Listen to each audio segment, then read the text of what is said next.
excited for Trinity Time. Of course you are. You tuned in because you know that this is the place where we get you ready to meditate with the Adawehi Community on Wednesday nights.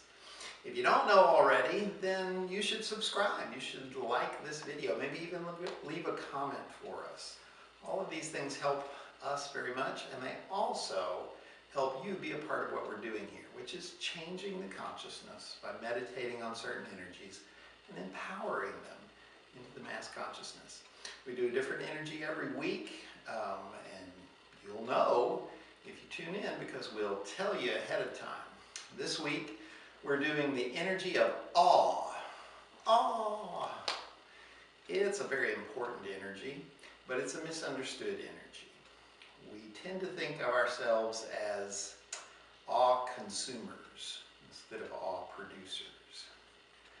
We understand awe. Everybody has been to some great sunrise or looked out over the Grand Canyon or something and gone, whoa, that's amazing. But we think of that as being generated by the outside, that some event has to happen, some location has to make us feel awe, and that in our regular daily life, we can't feel it. We're just waiting for that great outside moment. That's not very useful. Plus, it gives your subconscious a bad message. Because the truth is, you are what you're here to celebrate. You do not get energies from other people. You do not take energies from other people. You are a divine being. You are complete. There's no need to get or take. So if you have a wonderful experience at a comedy club and some comedian makes you laugh, they're not giving you humor. They're simply activating the humor inside of you. Same is true with any interaction. You have wonderful communication with somebody. It's simply your communication that they're reflecting back to you. They're not giving you something you don't have, nor can they take it from you. We have to get used to this idea that what we're really experiencing is ourselves. If I feel nurtured by some event, it's simply telling me I have that energy, and it is the energy that is nurturing me. When we get to the place where we are in awe of our own divinity, then our own expression will be enough, and we won't be a victim of whether that person communicated correctly to me, or whether somebody liked my humor, or whether I feel supported by this person. Because you'll realize that awe is the way that you begin to appreciate your own divinity.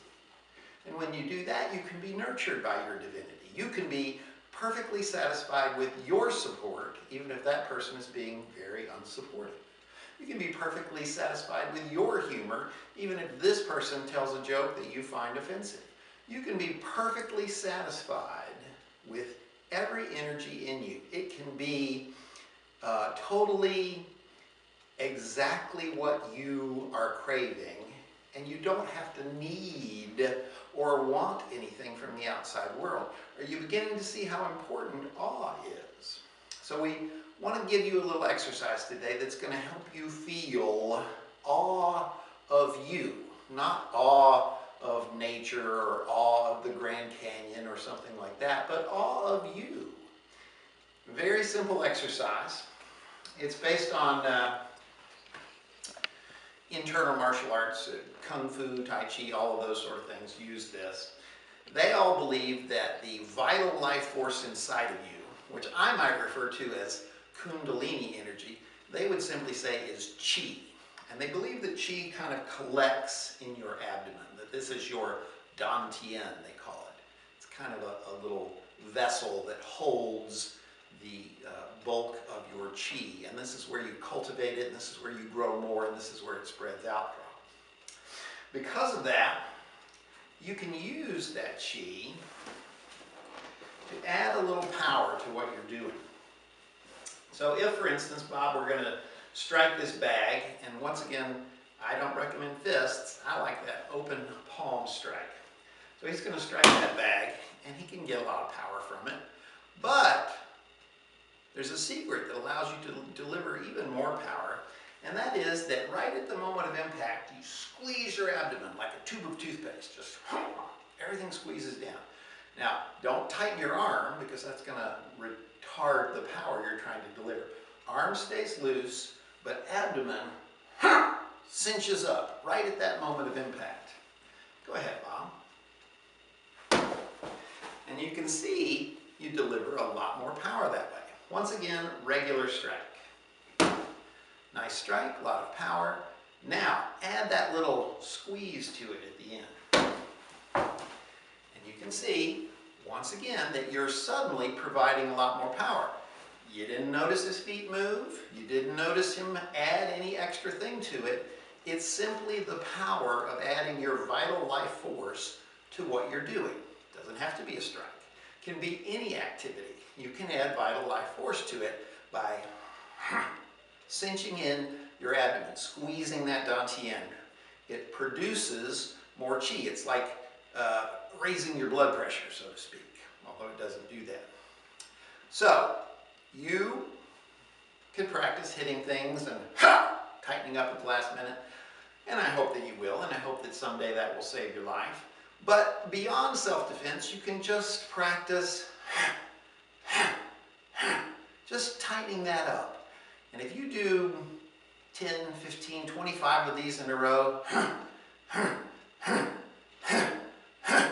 you'll feel that this energy inside of you is building and building and building. And when you get it to a peak point, just let it spread out. And don't look outside and go, oh, am I amazed by that tree now? Am I amazed by that wonderful painting? No. Feel, am I amazed by myself? Am I amazed by my courage and my inspiration and my clarity and my devotion? Am I amazed by the gifts of my heart? You can feel all of that extra energy spreading out into your gifts and making them more awesome to you. And that's the real secret of life, because if your gifts are awesome, you don't need the other person or the situation to meet your needs. It's a wonderful piece of freedom, all brought to you by the energy of awe. If you think this stuff's cool, stay tuned for more.